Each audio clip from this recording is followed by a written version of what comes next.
Comenzamos la entrevista con tu formación como evangelista, teólogo y maestro por las iglesias evangélicas de España y en otros países. Tienes 85 años y en la iglesia que levantaste para el Señor aquí en Oviedo sigues compartiendo la palabra y estás activo. Sí. Y además ya me gustaría no estar tan activo. Es que cuando te llamé para fijar una fecha casi no había un día en el calendario. Claro, o sea que ya me gustaría, y hablando con la gente del Consejo de la Iglesia les dije, bueno, es que esto no dura para siempre, ¿eh? Que la gente se jubila, pero bueno, en el aspecto de la jubilación es algo que yo no acepto así, es decir, que lo de jubilar a pastores cuando a lo mejor están en el mejor rendimiento de su vida me parece un error muy serio, ¿no? Es decir, otra cosa es que hay que dar paso a personas más jóvenes, porque la obra sigue. Tú no vas a seguir a partir de determinado momento, pero la obra sigue. Y el formar a los que pueden continuar la obra es una función primordial. Y esa visión las iglesias evangélicas de España no la han tenido. Lo vemos en la vida de Moisés y Josué. Por poner un ejemplo, Moisés le dice, mira, hasta que llegó, de ahora en adelante te toca a ti y a los ancianos de Israel a ver cómo lleváis a este pueblo. Tu esposa se llama Sara y tenéis 5 hijos. 5 hijos, 3 hijas y 2 hijos. ¿El nombre de ellos? La mayor Sara, la segunda María Elena, el tercero José Manuel, la cuarta Susana y el quinto Juan Marcos. Vemos unas fotos familiares y continuamos hablando. Bueno.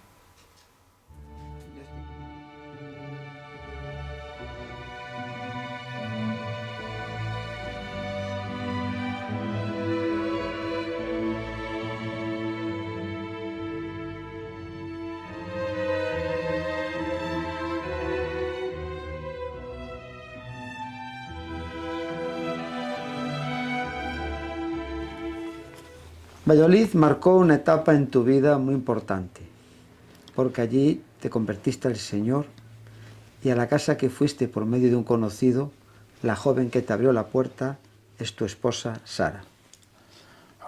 Así fue. ¿Fue así como se dice amor a primera vista o...? Pues no sé, por parte de ella, pero por parte mía, más que amor es como que de repente te abre una puerta a una persona que no has visto nunca y te puede llegar la impresión de que has encontrado la mujer que tú buscabas. ¿Estuviste en ese hogar visitándoles o viviendo con ellos? No, ¿Cuándo viste a estudiar? hubo un tiempo, al principio,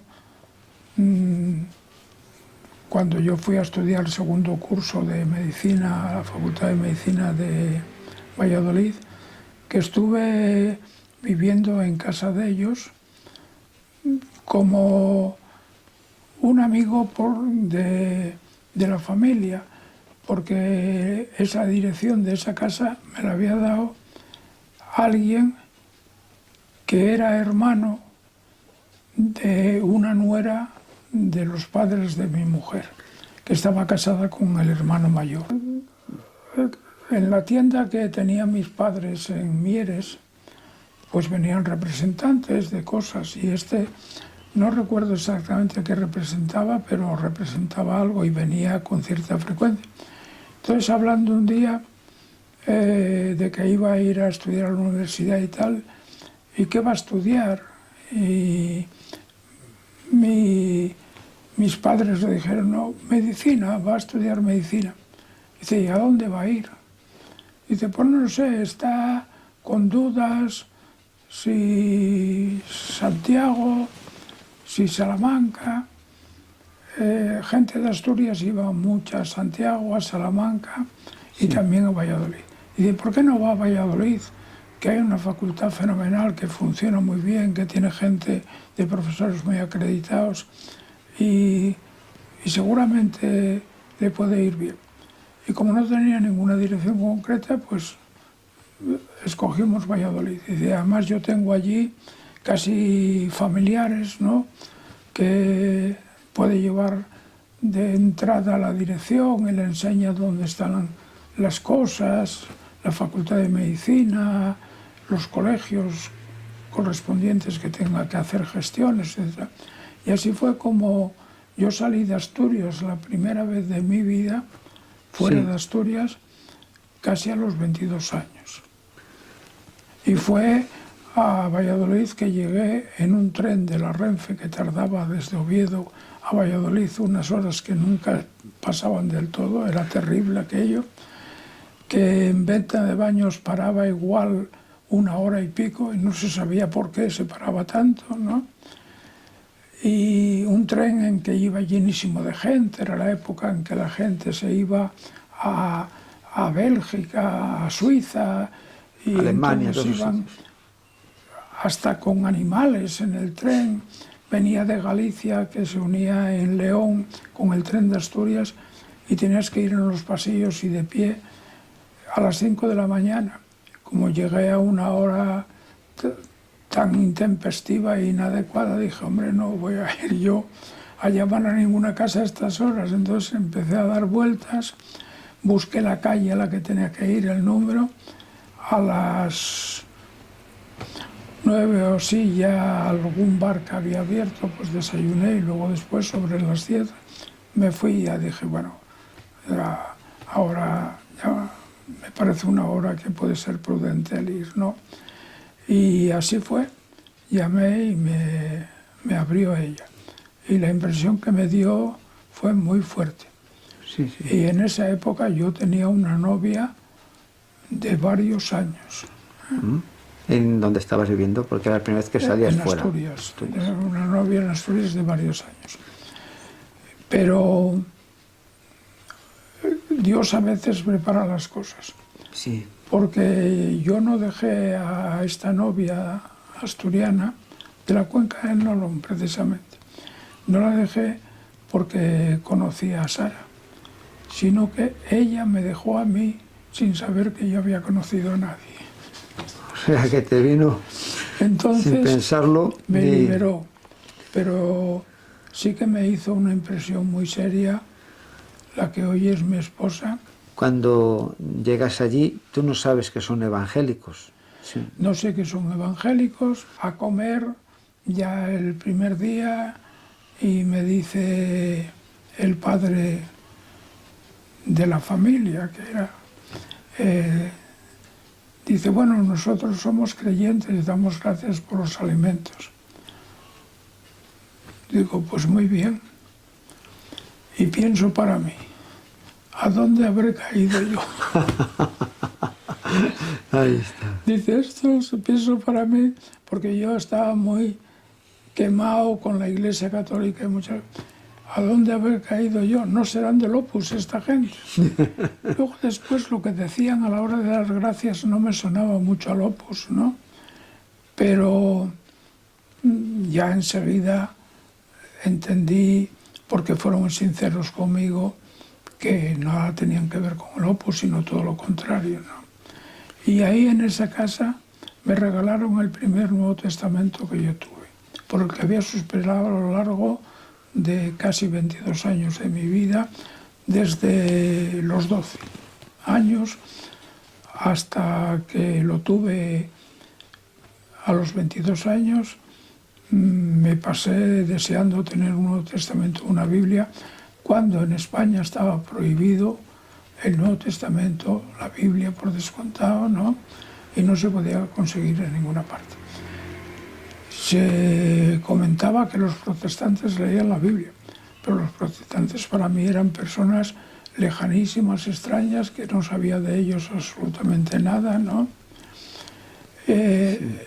Y sin embargo, ahí fue donde yo empecé a leer el Nuevo Testamento en serio, con una idea muy clara: encontrar solo una contradicción en el Nuevo Testamento. Con una que encontrase que estuviese clara, me bastaba para decir, de esto paso. Pero no la encontré. Cosa curiosa, después de mi conversión, empecé a encontrar contradicciones.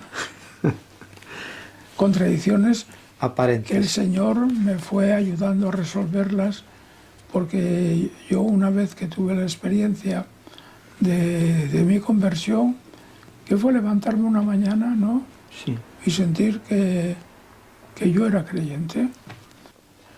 Y entonces, una vez que ya tenía conciencia de que era creyente y empecé a ir a reuniones y eso, pues a veces me resultaba chocante, porque en las predicaciones oía algunas cosas y decía, pero estos saben lo que dicen. O sea, pensaba yo que era un neófito que acababa de llegar, ¿no? Porque había una descalificación.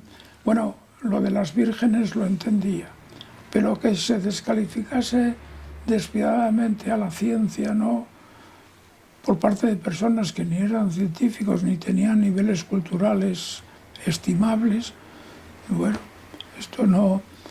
Pero yo resistí, ¿no? Es decir, no me desanimé por eso ni desprecié a nadie en absoluto. Procuré aprender de lo que se podía aprender.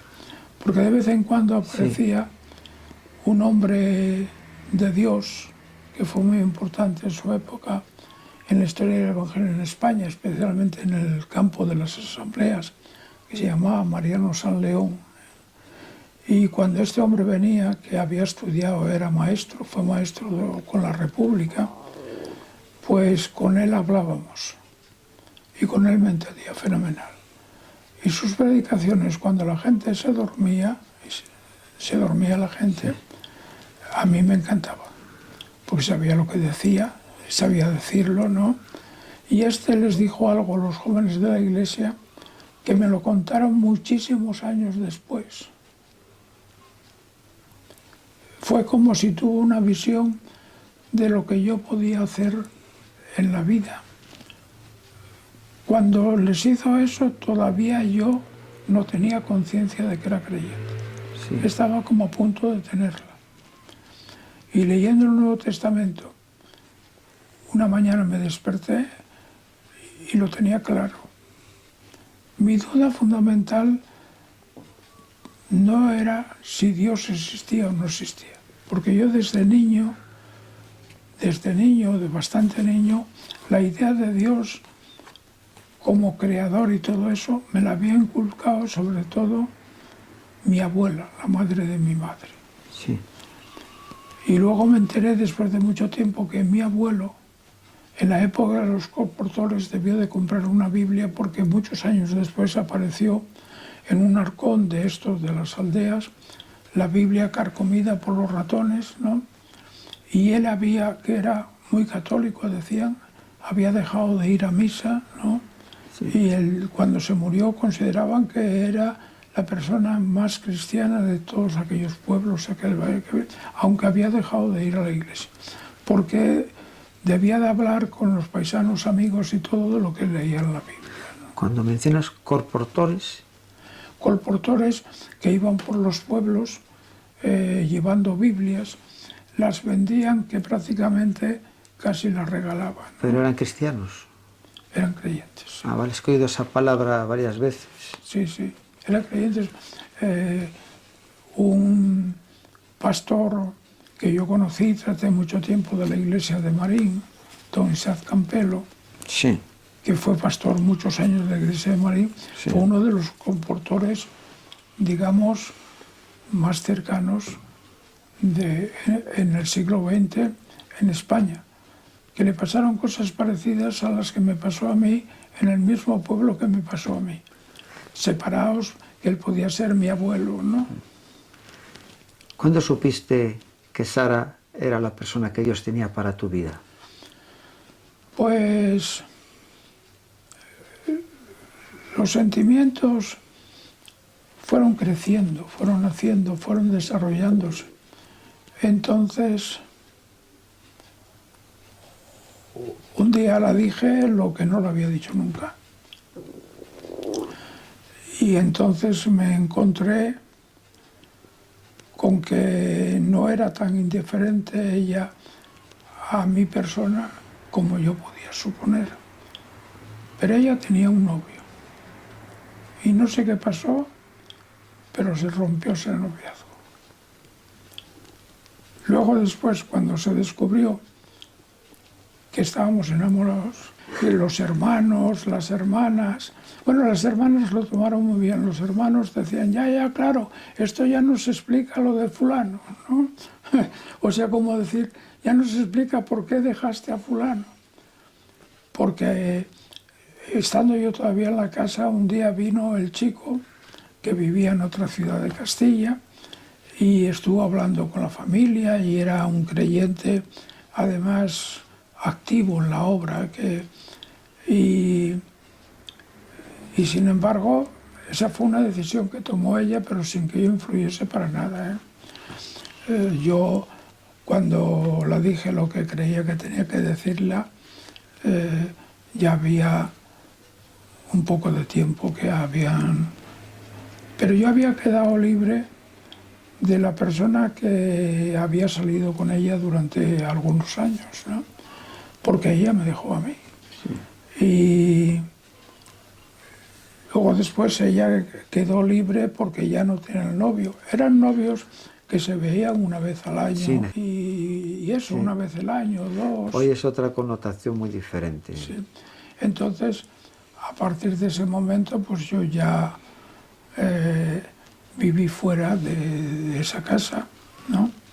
En alguna pensión o en durante algún tiempo, el local de la iglesia que tenían primero lo perdieron y luego tuvieron otro, y ese otro local era una casa grande que tenía un local, una sala para la congregación suficiente, departamentos para la escuela dominical y todo eso, una biblioteca muy buena que yo aproveché porque nadie sacaba un libro de allí, solo lo sacaba yo, pero ahí me encontré yo con los reformadores y sus escritos, ¿no? Y me permitieron vivir en esa casa durante unos meses hasta que ya luego hicieron otro local más grande en otro sitio y eso terminó. Y yo utilizaba mucho la biblioteca porque cuando yo tuve conciencia de que era creyente, me planteé, primero, dar gracias a Dios por donde había encontrado el Nuevo Testamento, que llevaba tantos años suspirando por un Nuevo Testamento, una Biblia, por haber encontrado los protestantes de los que no sabía casi nada, solo que eran muy malos, que era lo que te enseñaba. Pero resulta que yo en el curso del bachillerato sacaba la mejor nota de todo el mundo. Sacaba el sobresaliente. El cura de religión, que había una asignatura de religión como había otra de formación política, que la daba el jefe de Falange de Mieres. Y el cura de religión era de un pueblo, era un hombre alto, fuerte, muy cariñoso, que le desterraban de un sitio para otro las autoridades porque era para ellos un cura rojo. Entonces este llegaba a la clase y no decía, bueno, vamos a ver la lección número 3 del libro de religión que existía. Dice, bueno, llegaba a la clase y decía, ¿de qué vamos a hablar hoy? Y entonces todos los chavales pues calladitos y todo, ¿no? Y yo, que era muy tímido, tengo una hija, la cuarta, que yo creo que heredó la timidez que yo tuve durante mucho tiempo. Quizá era de los más tímidos de la clase. Pues cuando insistía, se llamaba don Herminio, ¿de qué vamos a hablar hoy? Pues a mí se me ocurría decir de la libertad. Decía, fenomenal, muy buen tema. Decía, Y resulta que de la libertad no hablábamos, es que el cura y yo, los demás no decían ni pío, ¿no? Y entonces yo las notas que tenía con este cura eran sobresalientes. Y la dueña de la academia, a donde íbamos, que tenía una academia de chicos y otra de chicas, era una beata de muchísimo cuidado. Y esta me perseguía a mí deseando, porque a la hora de entrar al colegio había que hacer unos cánticos, según los meses del año, ¿no? Mes de las flores, cánticos a María, etc. Y yo nunca cantaba. Entonces ella se daba cuenta. Pero éramos más de 300 chavales, pero los tenía localizados a todos. Y a la hora de marchar por la tarde, ya que terminaban las clases, había que rezar el rosario. Siempre me llamaba a mí para rezar el rosario. Nunca lo consiguió. A ver, niño, empieza. Digo, es que no sé, doña Concha, que se llamaba así. ¿Cómo no vas a saber? Mira, es muy fácil. Empezaba ella con el rosario, la Santa María, etc. Ahora tú. Digo, es que no me queda. No me explico, pero no me queda. Y yo era de lo más tímido. Y tenía 10 años para 11. Y nunca consiguió. Hasta que yo decidí cómo me podía liberar de que cuando ella venía, pues unos 20 minutos o así antes de cerrar la academia, para rezar el rosario, no me cogiese.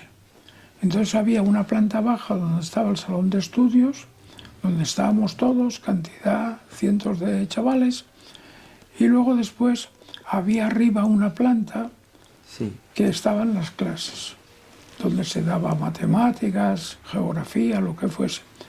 Entonces podías, al que nos estaba cuidando, que era un señor mayor, nos cuidaba para que estudiásemos, etcétera, para que no armásemos follón, le podías pedir permiso para subir a estudiar a una clase tú solo. Y yo se lo pedía y me daba. Entonces, para salir de esa sala, había que salir a una escalera para subir al piso arriba y había una puerta. Entonces, si esa puerta estaba cerrada, la gente que subía por la escalera no la veía, si la que bajaba tampoco. Y esa era la salida principal a la puerta más importante de la escuela, ¿no? Sí. Había otra, pero era secundaria. Entonces yo pedía permiso. Y me inventé un sistema para fugarme justo antes de que ella llegase cada día. Y el sistema consistía en lo siguiente. Yo cogía el cinturón mío del pantalón, lo ataba con la cinta que sujetaba el cepillo de borrar el encerado, y si necesitaba más cabos todavía para atar, lo conseguía. Y abriendo una ventana, lo primero que veía era un guardia de tráfico que estaba en un cruce, que estaba delante de la academia. Entonces él te veía. Yo dejaba colgar con el cepillo todo eso y llamaba a la puerta principal. Entonces, cuando llamaban a la puerta, el señor que cuidaba en el salón decía, a ver, uno que vaya a abrir, a ver quién es, qué pasa. Entonces, abría la puerta y no veía nada. Yo dejaba bajar más el cepillo. Entonces ya lo veía y miraba para arriba. Digo, oye, cuando pases para adentro, cierras la puerta del salón. Y entonces yo podía bajar por la escalera y coger la calle y marcharme. Esto lo veía el guardia de tráfico. ¿Cómo se lo pasaba de bien? Porque no debía de creerse que, como decíamos en Asturias, un guaje tan joven, ¿no? Idease, seguro que se imaginaba por qué era, porque yo. Entonces ella llegaba y decía, a ver, Campa, el rosario, ¿dónde está Campa? Creo que subió arriba a estudiar, le decía a alguien. A ver, subir a buscarlo, que vamos a rezar el rosario. Subían y no me encontraban. Bajaba. Doña Concha, que no está en ningún sitio. Tiene que estar, ¿cómo no va a estar? No, que no está. Se callaba, lo rezaba otro. Y al día siguiente no me decía ni pío. Pero de repente, unos días después, pedías permiso para ir al servicio, al váter, y como ibas al colegio con muchos libros y los tenías encima del pupitre, cuando volvías del servicio no había ningún libro. Y yo le decía al que nos cuidaba, al señor Don Merino, mis libros, a mí no me digas nada, decía el paisano, era muy majo. A mí no me digas nada, niño. Me los habían quitado. Era orden de ella que me quitasen los libros para que me sacasen los profesores y que me pusiesen un 0, por si no estudiaba. Yo me las arreglaba para estudiar porque niños amigos me dejaban libros y estudiaba y no las leí. Al cabo, a lo mejor de 15 días, iba al servicio y cuando volvía estaban los libros allí otra vez. Era como un pequeño milagro, ¿no?, que ocurría. En la medida que tenía conciencia de la realidad, procuré ser consecuente con aquello que yo consideraba que eran principios un hombre de míos, principios, inalienables, que nadie me los podía conculcar. Lo de antes de ser cristiano fue un fundamento bueno, sí, para ser consecuente cuando yo era creyente. Una vez que te inicias como cristiano, adquieres una formación a través de estudiar la palabra de Dios y de la iglesia en la que asistes. Sí. Después empiezas a poner en marcha obras, más adelante, que le llamas iglesias domésticas. Sí, tengo una experiencia en ese campo. ¿Y cómo es una iglesia doméstica? Pues es una iglesia que se forma en una casa, como en la historia de nuestra iglesia actual aquí. Y entonces, cuando conmigo ocurrió una cosa curiosa en la iglesia de Valladolid, de la Asamblea de los Hermanos, que por aquella época eran muy ortodoxos en el sentido que tenían unos principios que no se los podías tocar por ningún sitio y que había una actitud, salvo en algunas personas intelectualmente más elaboradas, con una conciencia más abierta, había mucha rigidez en mantener los principios, ¿no? Había como cierto aspecto casi o cuasi dictatorial en algunas cosas.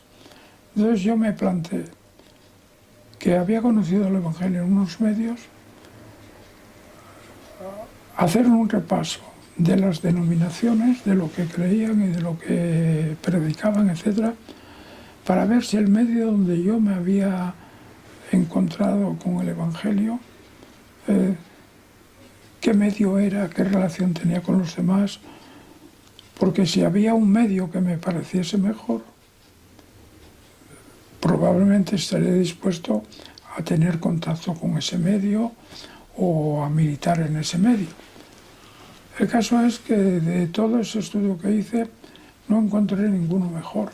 Encontré otros que tenían cosas muy semejantes, sí, otros que tenían cosas distintas, que no me iban para los conocimientos que yo tenía, porque yo empecé siendo crítico conmigo mismo y crítico también con los demás, pero no una crisis implacable, no.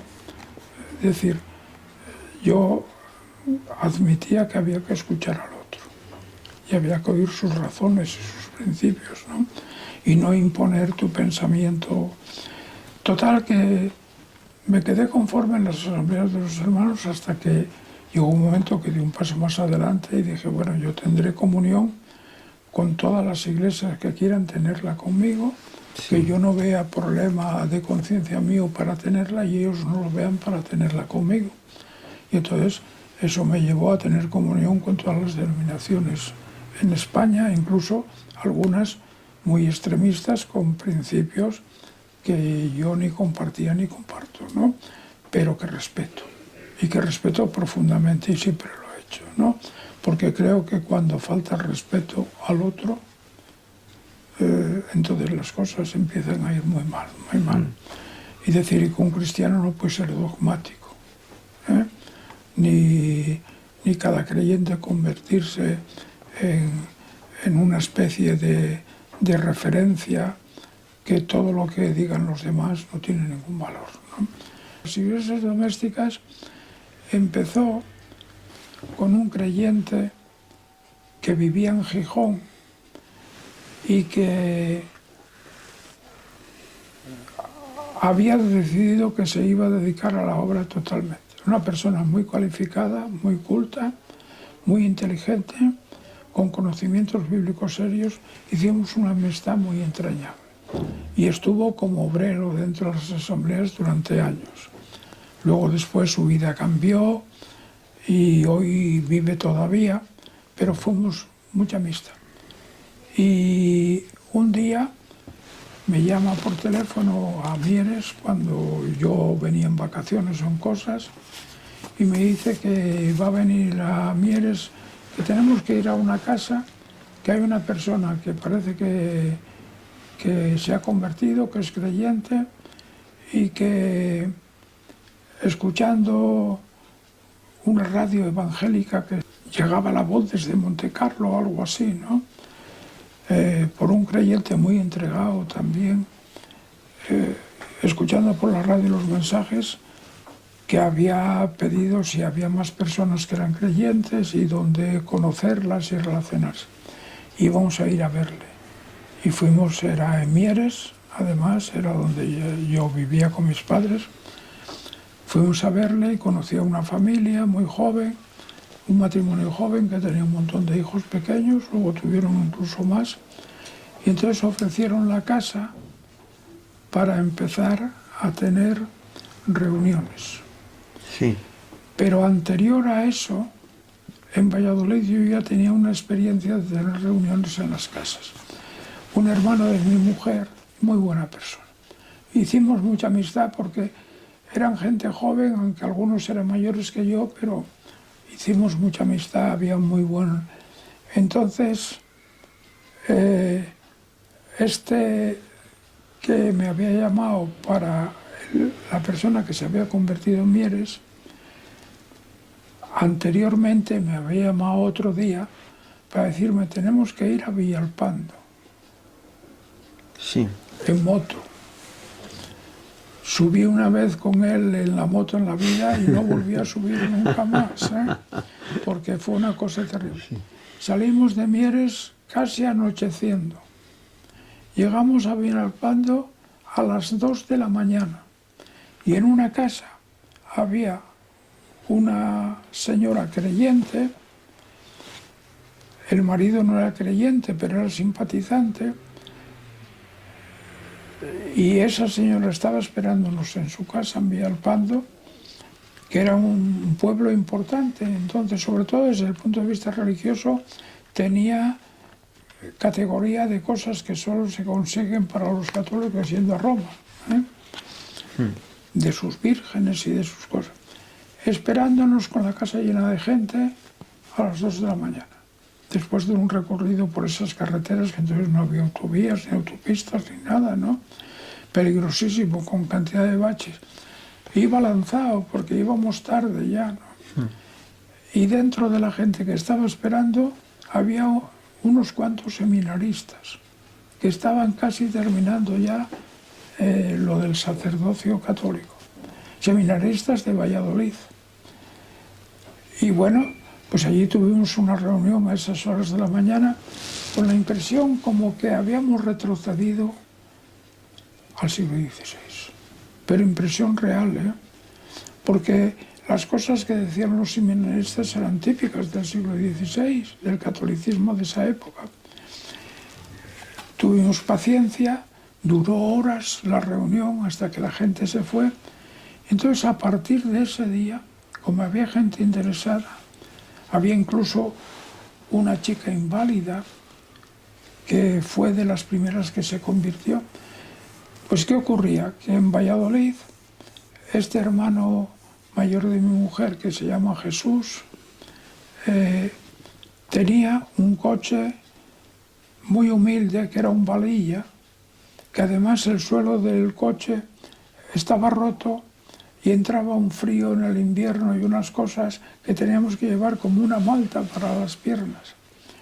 Él lo arreglaba Y bueno, veníamos de Valladolid a Villalpando, que hay una tirada, llegábamos y cuando llegamos a ese pueblo estaban todas las ventanas cerradas de las casas. Era como si volviésemos al siglo XVI de verdad. Y venía la gente que se atrevía y se veía que detrás de alguna ventana había alguien mirando a ver que llegaban los protestantes, que eran 2 chavales, ¿no? Y entonces ahí la gente fue conociendo el Evangelio, se formó una congregación pequeña, pero de 20 y tantas personas, que eran producto de todo aquello, y ahí ya yo tuve que asumir labores de pastoreo, aunque estábamos separados de esa manera, ¿no? Este cuñado mío fue fundamental para que yo pudiese hacer esas cosas, para llevarme, para traerme y para colaborar, que él tenía un testimonio muy sólido y muy bueno y tenía la experiencia en el tiempo como creyente que no tenía yo, ¿no? Entonces yo llevaba la palabra y él llevaba otras cosas que daban un sentido importante a esa palabra que podías llevar, ¿no? Ahí se hizo un punto de Ese misión. fue la primera iglesia doméstica. Cuando yo dejé de ir ahí, Sí. que dejé de ir ahí, cuando ya terminé la carrera, estuvimos yendo unos años, ¿eh? Cuando ya terminé la carrera, quedó en manos de los hermanos de Benavente. Después también en Mieres y Oviedo. En Mieres llegó a más de 50 personas convertidas. Y aquí en Oviedo, de la que eres pastor, ¿desde hace cuántos años? En Oviedo 3 veces se formó en nuestra Iglesias casa, domésticas. En nuestra casa 2 veces. ¿Dónde estamos ahora? Sí, 2 veces en la habitación de al lado, 2 veces de más de 30 personas. Que por circunstancias de trabajo, de viajar, de irse de España, de lo que sea, Sí.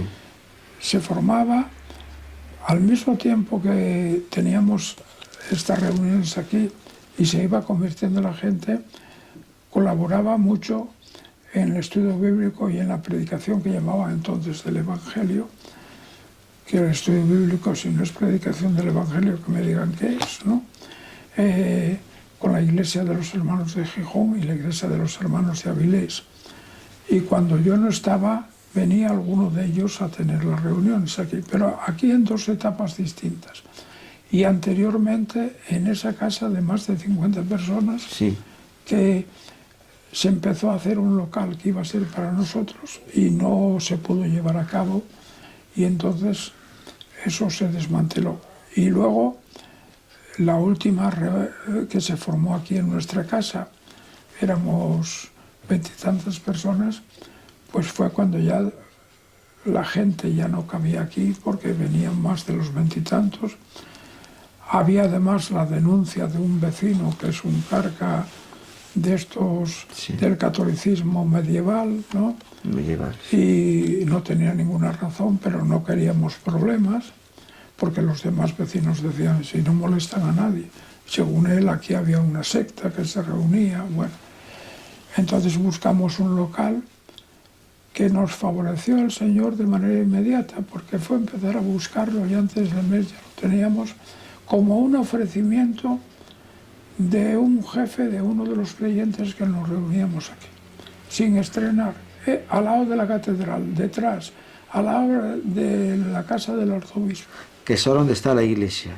No, la iglesia está en Ciudad Naranco, que es la parte de Oviedo que está en la falda del Monte Naranco. ¿Dónde os reunís la iglesia? ¿Cómo se llama Pues vuestra el nombre iglesia? que tenemos es Comunidad Cristiana de Estudios Bíblicos de Oviedo.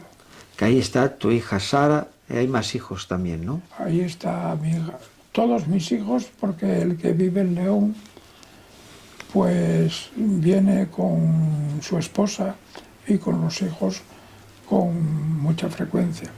Primero porque predica, y hay domingos que le toca predicar a él, y después porque tienen una vinculación con la iglesia. Es la iglesia que se formó, es decir, es el trabajo de una familia. Éramos 7 y todos trabajamos. Incluso cuando empezamos las reuniones, la primera que se convirtió fue Sara, a los 8 o 9 años. en una reunión que tuvimos aquí, que se habló de la venida del Señor, y al final de esa reunión, pues la cría lloraba y estaba toda emocionada y nada, no cambió en absoluto de actitud desde que era tan pequeña al día de hoy. Tú, a ver, tienes también como pastor, maestro de la palabra, fundador de diferentes iglesias, que es un hermano pues que ha sido invitado a compartir la palabra no solo en España, sino también en el extranjero. Vemos unas tomas cuando te invitaron a compartir en la iglesia de Granollers, que hablas de las veces que Jesús lloró. Sí. Vemos unas tomas. La fidelidad tiene un precio. Y para ser un cristiano, una cristiana, auténtico en la medida de nuestras posibilidades y siempre con la gracia de Dios, hay que pagar un precio. Y el que no está dispuesto a pagar el precio nunca será un ejemplo paradigmático de una cristiana o de un cristiano en esta tierra. El sistema en el que vivimos es contrario al sistema de Dios. El sistema en el que vivimos tiene unos dioses. Y hay una cosa muy importante. Todos los seres humanos que vivimos sin Dios y sin Cristo, vivimos sin consolación, pero estamos muertos. Todos los seres humanos, por mucha grandeza que de lo que da este mundo participemos, aunque seamos el premio Nobel más estimado de nuestra época, en la disciplina que sea, todos estamos muertos en nuestros delitos y pecados si Cristo no mora y vive en nuestro corazón. Si no tenemos la experiencia que expresa el apóstol Pablo, el Hijo de Dios se entregó y murió por mí. Si no tenemos esa experiencia, estamos muertos. Ahí en ese vídeo hablas de muchas cosas en referencia a lo que he comentado del título, pero también de la importancia del precio que hay que pagar para servir a Cristo. Sí, eso, bueno, por una parte me alegro que lo digas porque quiere decir que te has preocupado de bastantes cosas de mi vida. Si no, no tendrías esa información. Pero por otra parte es algo que me emociona a mí mucho el recordar intervenciones como esas o semejantes a esas. Sí. Yo soy bastante emotivo. Dices ahí que has estado en esa iglesia como una docena o más veces, que es un lugar muy conocido para ti. Muchas veces, sí. Durante años, sí. Seguidos. Es muy interesante lo que compartes, porque a veces uno no cae en eso y dices que en la Biblia por lo menos hay 3 veces que lloró Jesús y vas desgranando, y me llama la atención cuando hablas de que hay que estar dispuestos a pagar un precio para servir a Cristo. Creo que eso es muy cierto, sí.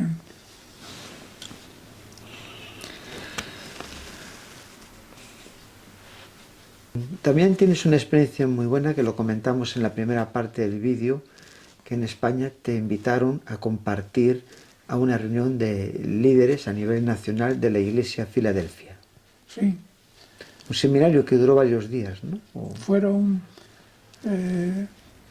creyentes de las iglesias de Filadelfia y de Extremadura. Ah, ¿no desde toda España? Bueno, en Extremadura está como la plana mayor de las iglesias de Filadelfia. Y en Badajoz hay una proporción, yo no sé si llegará incluso cerca de más del 30% de la población son gitanos, en Badajoz. En Badajoz los gitanos y los payos tienen una integración increíble, ¿no? Por poner un ejemplo. de la credibilidad que tienen los creyentes gitanos en Badajoz. En la Sí. última conferencia que tuvimos, solo de invitados, payos, había 500 personas. ¿A dónde van 500 personas payas a una conferencia que se les invita de alguien que no es gitano? Pero que quien organiza todo eso son los gitanos de Badajoz. Bueno, de Badajoz y de toda Extremadura. ¿Cómo fue esa experiencia? Fue muy buena, porque me propusieron, primero un día me llama a la consulta, cuando yo tenía consulta, estaba trabajando, me llama una persona, me saluda, me dice que es un creyente de Extremadura y que me llama porque habla en nombre de pastores de varias iglesias de Extremadura que quieren invitarme a mí y a mi esposa para una semana de conferencias. Bueno, no quedamos de acuerdo en ese momento porque yo tuve la sensación, no sé por qué, pero la tuve, de que no tenía yo la cosa muy clara, ¿no? Entonces quedamos en que me llamaría pues al cabo de unos días más. Me vuelve a llamar y esa sensación aumenta. Me da la impresión de que no me está diciendo todo lo que me tiene que decir. Y quizá ahí los prejuicios del psiquiatra, ¿no? Que no se fía de cualquier cosa. Entonces, ya la tercera vez ya me dice que es gitano, que es el hermano fulano de tal, y que está en la iglesia de tal parte de Extremadura, y que es el nombre de todos los pastores de Extremadura la invitación. Digo, hombre, pues yo a lo mejor no soy la persona más adecuada para ustedes. Dice, no, si ya sabemos, conocemos sus escritos y sus comentarios, que muchas cosas que nosotros practicamos, hacemos, usted no las comparte, eso ya lo sabemos. Dice, fíjese, incluso lo que usted piensa de la marginación, de los marginados de eso también lo conocemos. Y lo conocían de unas conferencias de creyentes que en Zaragoza había empezado una obra semejante a la que se empezó a hacer en Madrid, ¿no? De misión urbana, y yo tuve que ver con el comienzo de la motivación, despertar la motivación por la misión urbana de Valencia, ¿no? En estudios que daba yo en los veranos durante muchos años en un campamento que era de una iglesia bautista independiente. Entonces me piden temas que era asombroso que me los pidiesen, de autocrítica a ellos mismos muy seria. Y llevamos una sorpresa, mi esposa y yo, de lo más agradable que se puede tener. En pocos sitios hemos estado que recibiésemos más cariño y más afecto que entre los hermanos gitanos de Extremadura. También entre los de Asturias, entre los de Galicia. Yo tengo amistad con gitanos de toda España, que me escriben, que a veces me llaman por teléfono, a veces hay gente muy humilde que te pide un libro si se lo puedes mandar, ¿no? Sí. Porque lo ha visto, pero resulta que no lo encuentra a lo mejor en la librería. O que no le va bien económicamente las cosas, sí.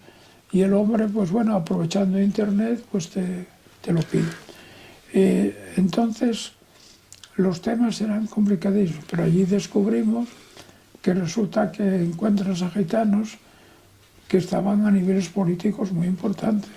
Algunos eran senadores, otros eran diputados en el Congreso de los Diputados por Extremadura en Madrid, votados por gitanos y por payos, ¿no?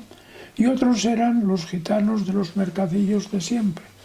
El mercado que tienen una vez a la semana en Badajoz de los gitanos, yo creo que mide más de 1 kilómetro. Es una cosa tremenda. Y vivimos entre ellos experiencias para aprender mucho. Fue una experiencia muy importante en tu vida. Fue muy importante y además fue la confirmación de que porque Dios ha querido, entre los gitanos y yo se estableció una amistad desde niño. Ahí está lo que hablamos en la primera parte de la entrevista. Exacto. Y que esa amistad, luego cuando terminé mi carrera, los gitanos de Asturias, en la parte de Asturias que yo trabajaba, todos querían ir allí. Entonces les ponían pegas porque había sectores y al que no vivía en ese sector no podía ser. Entonces protestaba y a veces el consejero de Sanidad, temiendo que le podían montar un número, pues terminaba por dejarles, ¿no? Porque fuesen a consulta a un sitio que no es el que les pertenecía. Pero ellos veían como el psiquiatra que es creyente. Sí, así Y, se te bueno, y conoce. colaboraban conmigo. Cuando hacíamos fiestas para enfermos con trastornos mentales importantes, ellos venían con sus guitarras, con sus cánticos, con sus cosas, y colaboraban desinteresadamente, pero de una manera extraordinariamente empática y muy emocionante. Y no solo de considerar en el sentido de que son hermanos tuyos, pues son creyentes. Más allá, Sí, sí. más allá si se puede vivir eso. Amén. Es decir, yo les tengo a los gitanos un cariño que no es lo habitual entre los payos. Sí, sí. Y no me han hecho nada especial más que devolverlo. Amén. Lo Gloria a que Dios. yo les pude haber dado desde niño, ¿eh? Y que siguió toda la vida. En los países que has estado dando conferencias, está Suiza, está Portugal, Alemania, Alemania. está México, está Cuba.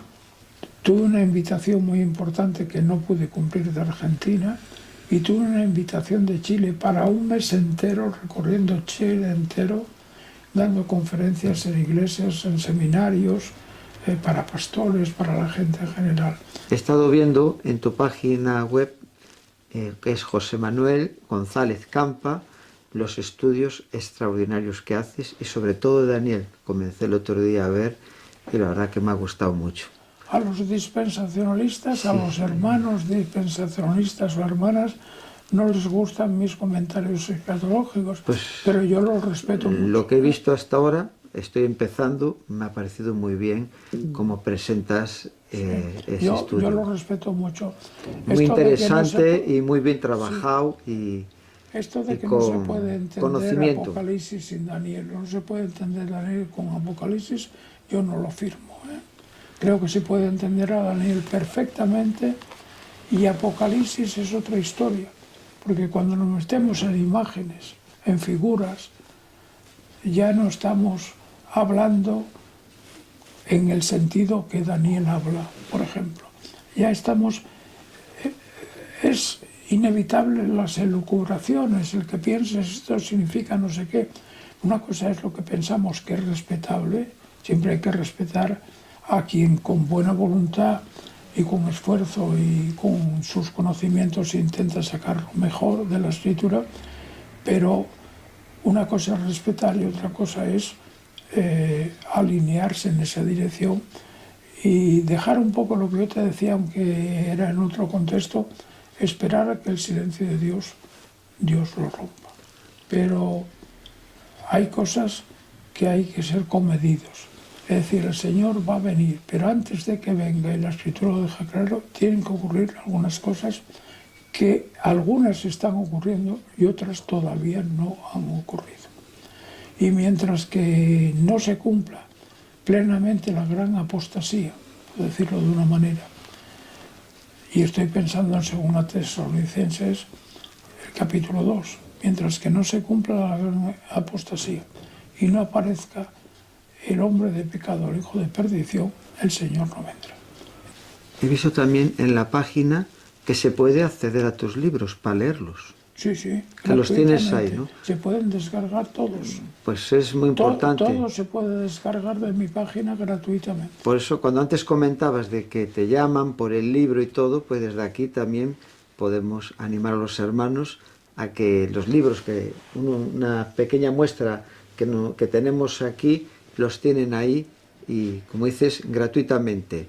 Para terminar, me gustaría claro, es muy interesante este libro, que es El sentido de la vida. ¿Me podrías decir unas palabras sobre este libro? Es un comentario sobre el libro de Eclesiastés. Es un comentario, digamos, que para algunos les resultará un comentario difícil de asumir. Yo intento expresar ahí lo que creo que el libro me dice, respetando a otros autores y a otras personas siempre. Pero ese libro de Eclesiastés es uno de los libros más importantes que tenemos en la revelación de Dios. Es decir, Salomón hizo una obra fabulosa en muchos aspectos. En algunos no deseable que la hubiese hecho, pero bueno, la vida es como es la de cada uno. Pero Salomón escribió Eclesiastés y Proverbios que hay que tener muy en cuenta para la formación de los creyentes y de las personas. Y el libro de Eclesiastés es el mejor tratado sobre la frustración humana que jamás se ha escrito. El mejor tratado, y esto admitido por personas que no son cristianos, pero que sí conocen la literatura y la valoran, ¿no? Entonces, sobre la frustración humana, un tema tan importante, nada superior al libro de Eclesiastés. Sobre cómo iban a evolucionar los pueblos. Tiene aspectos de dimensión política que son de nuestros días, son impresionantes. En ese libro, desde mi punto de vista, al analizar el capítulo 2, se expresa por primera vez claramente la razón por qué el cerebro se engancha a las sustancias tóxicas. O sea, yo sostengo en el libro que Salomón pasó por un problema de alcoholismo y que lo proyectó en parte en este libro. Salomón vivió todas las experiencias, lo dice él. Sí. Y a esa de alcoholismo hay una referencia en el capítulo 2 al principio clarísima, ¿no? Es decir, lo que hoy sabemos por qué el cerebro se engancha al alcohol, él lo tenía claro y lo expresa. Entonces, son aportaciones muy serias. En ese libro tiene aportaciones sobre la trascendencia del ser más allá de la muerte, que, como él las presenta, pocos libros hay que las presenten, incluidos otros libros de la Biblia. Es una obra extraordinaria y es lo que, si realmente la vas integrando y concienciando, te da verdaderamente un sentido a la vida. Ha sido de una enorme bendición. Me gustaría estar más horas hablando, porque da gusto hablar contigo, lo que transmites, tu experiencia, el conocimiento, y son aquí pues tantos libros que me gustaría preguntarte cosas, pero ya será en otra ocasión, Dios mediante, y simplemente darte las gracias por tu tiempo y poder hacer esta entrevista para ser de bendición a muchas personas. Gracias a ti. Pues ya está. Me siento muy honrado, tu visita y tu presencia. Gloria a Dios. Yo también.